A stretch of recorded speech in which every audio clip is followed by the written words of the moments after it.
On August the 3rd, the Allahabad High Court will pronounce on whether an archaeological survey of India's survey of the Gyanvapi Mosque complex can go through or not. But while we wait for what happens in court, UP Chief Minister Yogi Adityanath has stepped into the raging Gyanvapi controversy, and he's made a big remark saying the structure cannot be called a mosque because that is where the dispute arises. Yogi asks what a Trishul and a Jyotirling and statues of gods are doing in the Gyanvapi structure if it was a mosque. He says the Muslim side should accept its historical mistake and propose a solution unilaterally.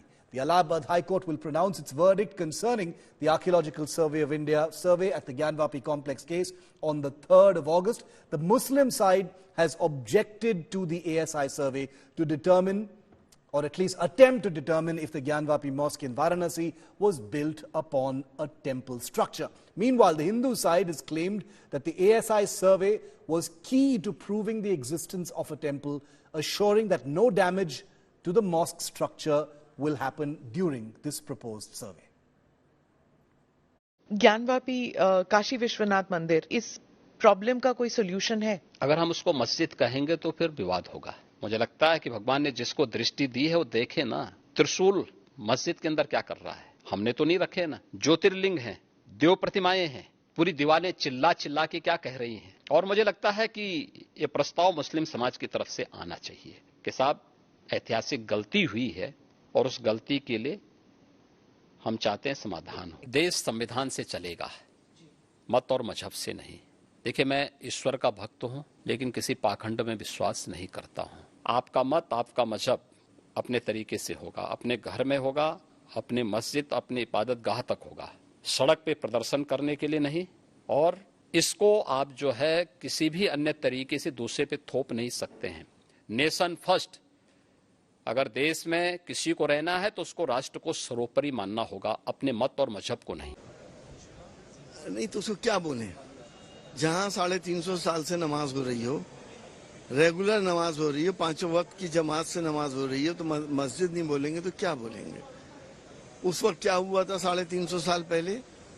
उस वक्त ना कोई कानून था, ना संविधान था, बादशाहत थी, राजा महाराजा थे, और राजा महाराजाओं की जबान संविधान होता था, सारी जमीन उन्हीं की मानी जाती थी। उस वक्त क्या सर्कमस्टांसेस थे? अब ये गड़े मुर्दे उखाड़ के देश को पीछे क्यों ले जाना? योगी आदित्यनाथ जी ने जो बयान दिया है और जो ज्ञानवापी के कॉम्प्लेक्स में अंदर है, ये दोनों बातें साबित करती हैं कि वो मंदिर है। इसीलिए जिन्होंने मुकदमा किया उन्होंने कहा कि सर्वे करा लीजिए। सर्वे में कुछ बातें सामने आई, शिवलिंग भी सामने आया। उसके बाद ने कहा कि एएसआई सर्वे करे, क्योंकि न्याय करना है तो सच सामने आना चाहिए। सच एक्सपर्ट्स के द्वारा आएगा, एक्सपर्ट्स एएसआई वाले हैं। बहुत ही सच्ची और सही बात कही है, और इस सही बात कहने के लिए बड़ा जज्बा चाहिए। और एक सत्य को स्वीकार करना या किसी से कहना कि सत्य को स्वीकार कर लीजिए, तो गलती क्या है? ये तो मुस्लिम पक्ष को उन्होंने जगाया है कि आप सो रहे हो, आप देखो इतिहास क्या है, ऐतिहासिक तथ्य क्या है। किसी बाकाए मत आइए, विवाद मत बढ़ाइए। ऐतिहासिक तथ्य क्या है? वो जो भवन है उसकी बिल्डिंग का स्ट्रक्चर क्या है, पूरा मंदिर का है। जितने ऐतिहासिक तथ्य, जितनी इतिहास किताबें हैं, सब में लिखा हुआ है। माननीय उच्च न्यायालय में विचाराधीन प्रकरण विचाराधीन है। ऐसी हालात में किसी भी जिम्मेदार नेता को, मुख्यमंत्री को, प्रधानमंत्री को, मंत्री को या किसी भी पढ़े लिखे जानकार व्यक्ति को माननीय उच्च न्यायालय में लंबित होने के दौरान उस प्रकरण पर कोई भी बात नहीं रखनी चाहिए।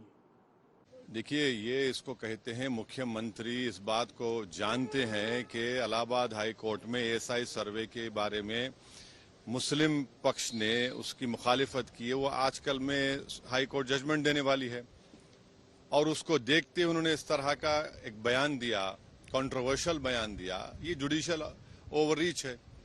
आप मुख्यमंत्री है, कानून को फॉलो करिए। आप कानून को फॉलो नहीं करना चाह रहे, वो मुसलमानों पर प्रेशर डालना चाह रहे, दबाव डालना चाह रहे हैं।